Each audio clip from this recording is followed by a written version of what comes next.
Restore, donc avec Rémi, qui va venir nous présenter son métier.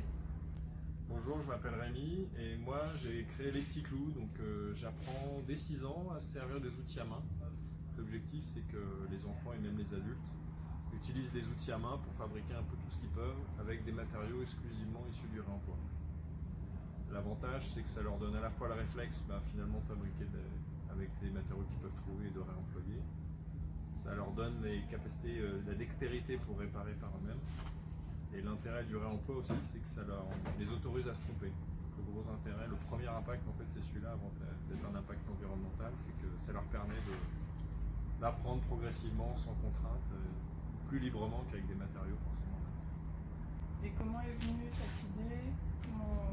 Comment tu as construit ton... L'idée, elle est venue alors, il y a déjà assez longtemps, mais déjà j'ai la chance d'avoir une sœur qui vit à l'étranger, en Allemagne, et c'est des activités manuelles qui sont encore très présentes dans l'éducation. Et pas qu'en Allemagne, mais en gros dans tous les pays nordiques. On va dire, il n'y a qu'en France où ça a globalement disparu. Ils ont eux conscience que l'activité manuelle est quand même essentielle. Donc c'est un mix de ça, mixé avec une conscience écologique. Moi j'ai toujours bricolé aussi avec mes parents, mes grands-parents, j'ai toujours fabriqué par moi-même. Quand je vois les monticules d'encombrants tous les mois sur le trottoir, c'est un peu fou. Quand on sait ce qu'on peut en faire, de se dire que ça va être broyé en fait, ou enfoui, ce qui est le pire des cas. Et toi, tu es de formation? Moi je suis pas du tout animateur, j'ai pas de BAFA, j'ai pas BAFD, j'ai un gros parcours industriel en fait. J'ai travaillé pendant 15 ans dans le secteur automobile. J'ai fait de la logistique, j'ai fait des achats, je suis ingénieur de formation à la base, mais j'avais envie de faire quelque chose qui avait un impact. Parce que j'ai un enfant qui a 8 ans et j'ai envie de léguer un monde un peu mieux que celui qu'on est en train de vivre aujourd'hui. Et du coup, qu'est-ce que vous construisez avec les enfants? Avec les enfants, il y a l'intérêt aussi avec ça, c'est qu'il n'y a pas vraiment de limite. Donc ça peut être des robots en bois, des caisses à outils, des objets du quotidien, ça peut être des cabanes à oiseaux, ça peut être des mangeoires, ça peut être des jeux, des morpions, des Wistiti, des jeux géants, soit c'est des jeux individuels, soit c'est des jeux grande taille. Je fais aussi des ateliers en école, donc on fait des jeux collectifs pour la récré par exemple. Ça peut être des dominos géants également. C'est très varié en fait, il n'y a pas vraiment de limite. Et vu qu'on croule sous les matériaux, il n'y a pas vraiment de difficulté à trouver des matériaux. Et donc du coup, tu as dit que tu bossais avec les enfants, mais est-ce qu'il y a des publics qui sont plus particuliers que d'autres? Je sais pas, est-ce que tu bosses avec le handicap par exemple? En fait, moi je bosse avec tout type de personnes. Je peux même descendre parfois en dessous de 6 ans à partir du moment où l'enfant est accompagné par les parents. Après, il y a un problème quand même de force physique et de coordination. Mais j'ai déjà eu des adultes handicapés pendant les ateliers. En fait, ce qu'il faut voir, c'est que ce qui fait que ça marche très bien comme type d'atelier, c'est qu'ils sont conçus pour être inclusifs. C'est-à-dire que le choix des matériaux, le choix des outils fait que je suis sûr que n'importe quel participant y arrivera. Parce que l'idée, c'est pas, il n'y a pas de notion de compétition c'est pas de mettre la marche trop haut, comme souvent il y a des activités manuelles qui sont proposées, mais en fait qui sont trop compliquées. Ce qui fait que les enfants se désengagent. Pourquoi les enfants ils font pas? C'est que souvent c'est ça en fait, c'est que c'est trop compliqué pour eux. Donc je garantis que moi ce que je propose est faisable. Si c'est pas le cas, c'est que j'ai mal fait mon boulot en fait. Mais du coup, ça veut dire que même des personnes qui ont des difficultés de dextérité, de force physique, de handicap, en fait, ils peuvent faire les ateliers. Il y a même une réflexion en cours de voir si on ne peut pas faire des pièces adaptatives pour certains handicaps physiques, de manière à pouvoir plus facilement tenir la scie ou ce genre de choses. Donc, comme je dis, j'ai donc du coup des personnes avec des handicaps plutôt mentaux, on va dire. C'est pareil, je les accueille très bien dans les ateliers, surtout que les consignes en fait elles sont visuelles, ce qui fait que même quelqu'un qui ne sait pas lire en fait, il peut comprendre. Les plans en fait ils sont aussi adaptés, c'est-à-dire que si on n'est pas en capacité de faire des mesures, ce genre de choses, en fait les plans sont des gabarits. Donc, si on les imprime et on les découpe, en fait ça devient un gabarit, donc il n'y a pas forcément besoin de savoir mesurer, de faire des choses un peu complexes avec un rapporteur, ce genre de choses. Et le dernier truc, c'est qu'en fait, vu que c'est une activité qui fait beaucoup travailler finalement la tête et les mains, en fait sur des enfants qui sont réputés avec des troubles de l'attention par exemple, d'hyperactivité, c'est une activité qui est très efficace. qui est beaucoup plus efficace que d'autres activités manuelles, comme le dessin par exemple. Ce qui fait que c'est des enfants qui, pendant 2 ou 3 heures, vont rester complètement centrés sur l'activité. Alors qu'ils sont réputés comme étant limite dangereux, parce qu'ils on va penser qu'ils vont taper sur le voisin, ou se se trancher la main, ou autre, alors que pas du tout. En fait, souvent, c'est les enfants qui sont au final plus productifs, au sens où ils vont faire quelque chose de plus fin, ou de plus compliqué que la moyenne, par exemple. Oui, c'est dingue, puisqu'on aurait tendance à croire que ça va être dangereux pour Non, eux. alors pas du tout. Et d'ailleurs, c'est des activités qui n'est pas dangereux, parce qu'en fait, de manière contre-intuitive, un enfant, il ne veut pas se faire mal. Donc en fait, le risque, souvent, c'est plutôt une projection d'adulte qu'un risque réel pour les enfants.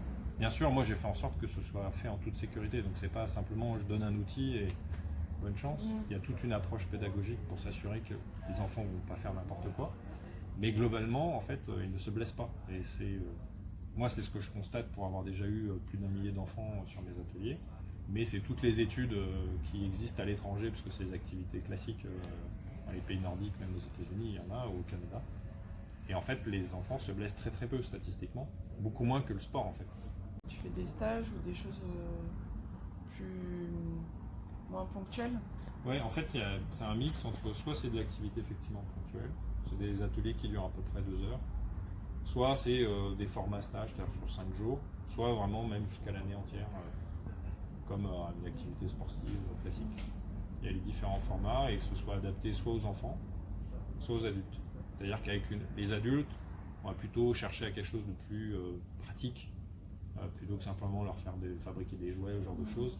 Mais ça va plutôt être aussi sur à la fois du développement personnel, leur faire prendre conscience qu'ils sont capables de faire des choses, mais aussi plutôt sur comment j'entretiens mon logement par exemple.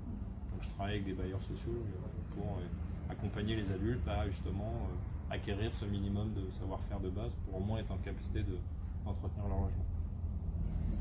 Et du coup, c'est auprès de qui que vous faites les ateliers? Les ateliers ils se font auprès de beaucoup de types de clients différents. On va dire la collectivité au sens large. Ça veut dire les mairies, les médiathèques, les centres sociaux, les centres de loisirs, les musées aussi également. Après, ça va être les particuliers en direct et les entreprises. Les entreprises pour un double usage, soit pour leurs collaborateurs, pour avoir des moments de détente à la pause déjeuner par exemple, ou au contraire, plus dans une démarche RSE avec les entreprises pour de la prise de conscience, pour se rendre compte que finalement ses propres déchets, elles peuvent en faire quelque chose, qu'il y ait une prise de conscience chez les collaborateurs. Vous êtes sous quel format? C'est une association? C'est pas une association, c'est une SASU que j'ai créée et qui a vocation à devenir une coopérative. Dans l'idéal, on est plus une coopérative, une SIC. Okay. Avec l'embauche potentiellement de personnes. Oui, bien sûr. Et du coup, les compétences que vous cherchez pour vous accompagner, c'est quoi? Alors dans les animateurs, parce que je cherche forcément des animateurs, plutôt pas forcément des gens qui sont très bricoleurs, plutôt des gens qui sont déjà bons dans la transmission de savoir, dans l'accompagnement. Parce qu'en fait, ce que je fais avant tout, c'est surtout du développement personnel. Finalement, je donne confiance aux gens, je leur fais prendre conscience qu'ils sont capables, je développe leur créativité et aussi leur dextérité à travers l'usage répété des outils.